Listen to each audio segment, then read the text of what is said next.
മനോരോഗങ്ങൾ അല്ല മനോരഥങ്ങൾ എന്നൊക്കെ എന്താണ് ഈ മനോരഥം എനിക്കറിയത്തില്ല.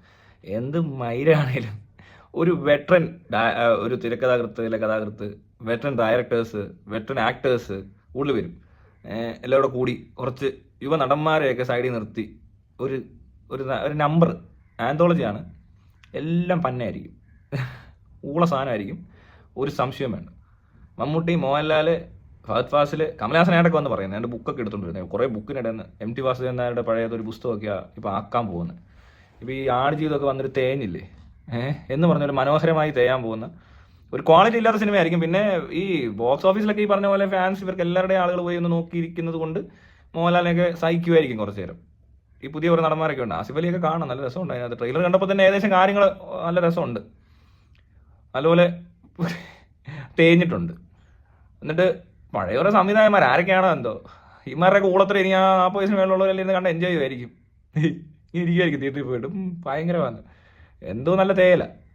മമ്മൂട്ടി കണ്ടൊക്കെ മമ്മൂട്ടിയുടെ ഒരു സിനിമയുണ്ട്, മോഹൻലാലിൻ്റെ ഉണ്ട്, ഫഹദ് ഫാസിലിൻ്റെ ഉണ്ട്, വേറെ ആരൊക്കെ ഉണ്ടോ ഞാൻ അധികം നോക്കിയില്ല.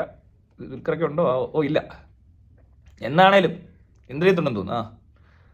ഇങ്ങനെ കുറേ പേരുടെയൊക്കെ ഫോട്ടോയും കണ്ടു. ആ ട്രെയിലർ ഇങ്ങനെ ഓടിച്ച് നോക്കിയപ്പോൾ തന്നെ അത് ട്രെയിലർ കാണാൻ പോലും തോന്നിയില്ല. ഉള്ള കാര്യം പറഞ്ഞാൽ ട്രെയിലറിൽ തന്നെ അറിയാനുണ്ട് ശരിക്ക്.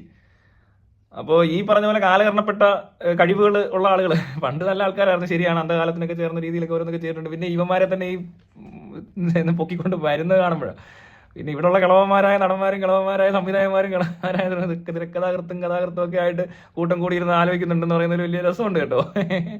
ഒരു ഓൾഡ് ഏജ് ഹോമിൽ എത്തിയ ഫീൽ കിട്ടുമായിരിക്കും ഇതെല്ലാം ഇവിടെ കണ്ടു കഴിയുമ്പോൾ.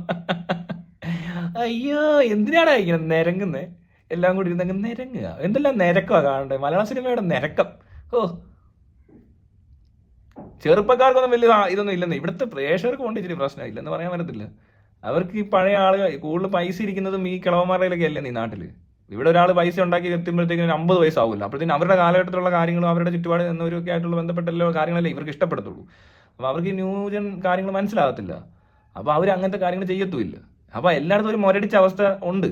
അതിപ്പോൾ ഇവിടുത്തെ കമ്പനികളിലുണ്ട്, ഗവൺമെൻറ്റിലുണ്ട്, സിനിമയിലുണ്ട്, ആശുപത്രികളിലുണ്ട്, വിദ്യാഭ്യാസ സമ്പ്രദായത്തിലുണ്ട്. എല്ലാം ഒരു മുരഞ്ഞ ഒരു പഴഞ്ചൻ കിളവന്മാരുടെ ഒരു സെറ്റപ്പാണ് കൂടുതലും.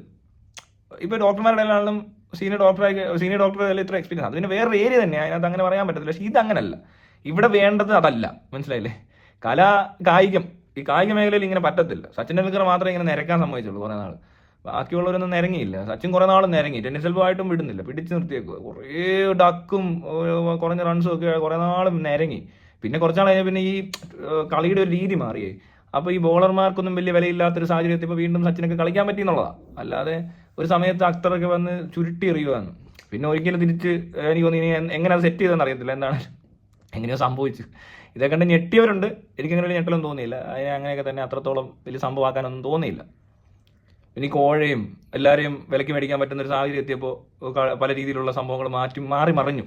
2020 ഇങ്ങനെയുള്ള സംഭവങ്ങൾ വന്ന് ഫുള്ളി എൻ്റർടൈൻമെൻ്റ് ആണ്. ഇപ്പോൾ WWF മറ്റേ ക്രിക്കറ്റ് IPL എന്തോ വന്ന് ഇന്ത്യൻ പ്രീമിയർ ക്രിക്കറ്റ് ലീഗ്, അത് തന്നെ ഈ IPL ഒക്കെ കാണുന്ന ഏകദേശം ഒരുപോലെ തോന്നുന്നു. രണ്ടിനും ചിയർ ഗേൾസ് കൊണ്ട് ചുമ്മാ കുറേ എണ്ണം വന്നിരുന്ന് അലറുകയും ചെയ്യും. ബോളർമാർക്കും ബോളിംഗ് പിച്ച് എന്നൊക്കെ പറയുന്ന സാധനമൊന്നും പിന്നീട് ഇല്ല. എല്ലാം ഈ അടി തന്നെ കണ്ട് കുറേ എണ്ണം വന്നിരുന്ന് കൈയടിക്കുകയും പോവുകയും ചെയ്യുന്ന ഒരു വേദി. അതൊരു എൻ്റർടൈൻമെൻറ്റ് അത്രേ ഉള്ളൂ. അല്ലാതെ പഴയ ആ ഒരു ക്രിക്കറ്റിൻ്റെ ആ സ്പിരിറ്റ് പോയി. അത് കഴിഞ്ഞാണ് ഈ സച്ചിനെ വീണ്ടും കൊണ്ടുവന്നിട്ട് പറപ്പിക്കാൻ പറ്റിയത് സച്ചിൻ ടെണ്ടുൽക്കറിനൊക്കെ. അതിന് മുമ്പ് വരെ കുറച്ച് നാളൊക്കെ വലിയ ഇടയിലാണ്. അത് പക്ഷേ ഈ കലാമേഖലയിൽ, കായിക മേഖലയിൽ, ഫുട്ബോളിലും അല്ലാതെ ഈ നമ്മുടെ ഇന്ത്യൻ സാധനമാണല്ലോ ക്രിക്കറ്റൊക്കെ കൂടുതൽ ഇന്ത്യയിലാണല്ലോ കളിക്കുന്നത്. അവിടെ നോക്കണ്ട. അതുകൊണ്ടാണ് ക്രിക്കറ്റിൽ പ്രായമുള്ളവർക്ക് നിൽക്കാൻ പറ്റുന്നത്. ഒരു പരുവം കഴിഞ്ഞാൽ നിരങ്ങാൻ പറ്റും, നല്ല നിരങ്ങിയ കളിയുക. അപ്പോൾ ഫുട്ബോളിലും അത്ലറ്റിക്സിലൊന്നും പറ്റത്തില്ല. അവിടെ ഏറ്റവും പുതിയ ആൾക്കാർ, ഏറ്റവും ട്രെയിൻഡ് ആയിട്ട് കുറേ വർഷം ഏറ്റവും പെർഫോം ചെയ്യുന്ന ആൾക്കാർ വന്ന് കളിക്കുന്ന സ്ഥലത്തൊന്നും ഈ പ്രശ്നമില്ല. സിനിമയിലും പുറത്തൊക്കെ ഉണ്ടില്ലെന്നല്ല അവന്മാർ, പക്ഷേ അധികം ഇങ്ങനെ ഒരുപാട് പടങ്ങളും അവരുടെ ഒരു കൺട്രോളിലോ അവരുടെ എന്താ പറയണ്ടേ അവരുടെ സിനിമകളല്ല കൂടുതലും അവിടെ ആളുകൾ ശ്രദ്ധിക്കുന്നതും. ഇടയ്ക്ക് വരും ടോം ക്രൂസും വരും, സിൽവസ്റ്റർ സ്റ്റാലും വരും, അല്ലെങ്കിൽ പറഞ്ഞ പോലെ ജോണി ഡെപ്പും എല്ലാം പ്രായം ചെന്നവരൊക്കെ തന്നെയാണ്, ഈ ക്യാപ്രി ആണെങ്കിലും. പക്ഷേ അത് ഇങ്ങനെ അങ്ങനെ അതിപ്രസരമൊന്നുമില്ല. പിന്നെ അവർ ചെയ്യുന്ന സിനിമകളാണേലും അതൊക്കെ ആ പ്രായത്തിന് പറ്റിയതും അതുപോലെ തന്നെ ആ സിനിമയ്ക്ക് ഏറ്റവും അനുയോജ്യമായ ഒരു നടനാണ് അവിടെ നിൽക്കുന്നതെന്ന് തോന്നുന്ന രീതിയിൽ തന്നെ. അല്ലാതെ ഇവിടെ കാണിക്കുന്ന പോലത്തെ ഊളത്തരമല്ല. ഈ പറഞ്ഞ കിളവന്മാർ കാണിക്കുന്ന എല്ലാ പരിപാടികളും, ഏത് കിളവനാണ്, രജനീകാന്തും കമലഹാസനും ഒക്കെ അതിനകത്ത് വിടും. അവിചാരിച്ച് നടക്കമുള്ളവർ അവിചാരിച്ച് പിന്നെ പ്രായത്തിൽ അങ്ങ് മുരടിച്ച് കഴിഞ്ഞപ്പോഴത്തേക്കിന് ആ കിളവന്മാരുടെ റോളാണ് ചെയ്യുന്നത്. പക്ഷേ ഇവിടെ ഉള്ളവർ അതല്ല. അതും കുറേ നാൾ ഇങ്ങനെ യുവാവായിട്ട് നിന്നു. ഇപ്പോൾ രജനീകാന്ത് കമലഹാസനൊക്കെ ഇച്ചിരി പ്രായം കാണിക്കുന്നുണ്ടെങ്കിലും കയ്യിലിരിപ്പ് അത്ര പ്രായം കൂടിയ ആളുടെ രീതിയിലല്ല. പഴയ പണിയൊക്കെ തന്നെ ചെയ്യുന്നത്. മുടിയും നരപ്പിച്ച് ഇച്ചിരി ക്ഷീണമൊക്കെ ഉണ്ടെങ്കിലും പണി പഴയ തന്നെ എന്ന് പറയുന്ന പരിപാടിയൊക്കെ കാണുന്നത്. ഇന്ത്യനെ കണ്ടില്ല ഇങ്ങനെ വെച്ചിട്ട് ഇങ്ങനെ കുണ്ടിയൊക്കെ ചൊറിയുന്നത്. അതുപോലെ അയ്യോ ഇങ്ങനെ ഇന്ത്യൻ. അപ്പോൾ ഇത്രേ ഉള്ളത്. അങ്ങനത്തെ ഒരു പടം മലയാളത്തിൽ ഭയങ്കര എന്തോ സംഭവം പോലെ. ഇത് ഭയങ്കര not everybody's cup of tea, coffee, അതിനകത്ത് ഒഴിക്കുന്ന ഇനി എന്തെങ്കിലും വെള്ളമാണ് not everybody's cup of water വരെ കേട്ടോ ഈ സിനിമ. അതും പറഞ്ഞ് കുറേ എണ്ണം വരും. അത് വേണ്ട രീതിയിൽ മനസ്സിലാക്കാൻ പറ്റില്ല, ഉൾക്കൊള്ളാൻ പറ്റില്ല, അതിനകത്ത് കവിത മനസ്സിലായില്ല, കഥയുടെ ഇത് ആഴം അവൻ്റെ അണ്ണാക്കിൽ എന്നൊക്കെ പറഞ്ഞുകൊണ്ട് വരും. കണ്ടോണം, സംഭവം നല്ല അലമ്പായിരിക്കും. മോഹൻലാൽ ഏതോ വെള്ളത്തിൽ നിന്ന് തടി പിടിക്കുന്ന സീനൊക്കെ ഉണ്ട്. നരനൊക്കെ ഓർമ്മ വന്നു പെട്ടെന്ന്.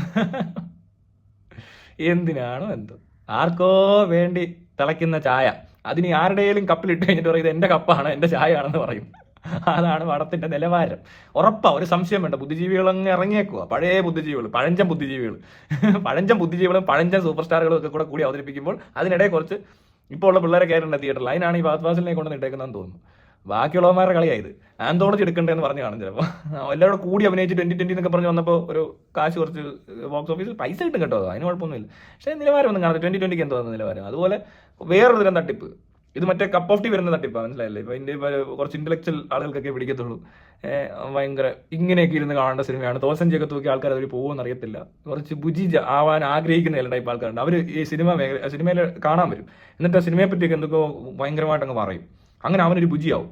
അങ്ങനെയൊക്കെ ജീവിക്കാൻ ആഗ്രഹിക്കുന്ന കുറച്ച് ആൾക്കാരുണ്ട്. അവരൊക്കെ ചിലപ്പോൾ വന്ന് ഇതിനെപ്പറ്റി എന്തൊക്കെ പറഞ്ഞു സംഭവമാണ് ലോക സിനിമയിൽ. പിന്നെ ഓസ്കാറിന് ഇടുമെന്ന് അറിയത്തില്ല കേട്ടോ. ഓസ്കാറും പ്രതീക്ഷിക്കാം. മമ്മൂട്ടി, മോഹൻലാലും എല്ലാവരും ഒന്നിച്ച് അഭിനയിച്ച പിന്നെ ഓസ്കാർ കിട്ടായിരിക്കും അല്ലേ? ശരിയല്ലേ?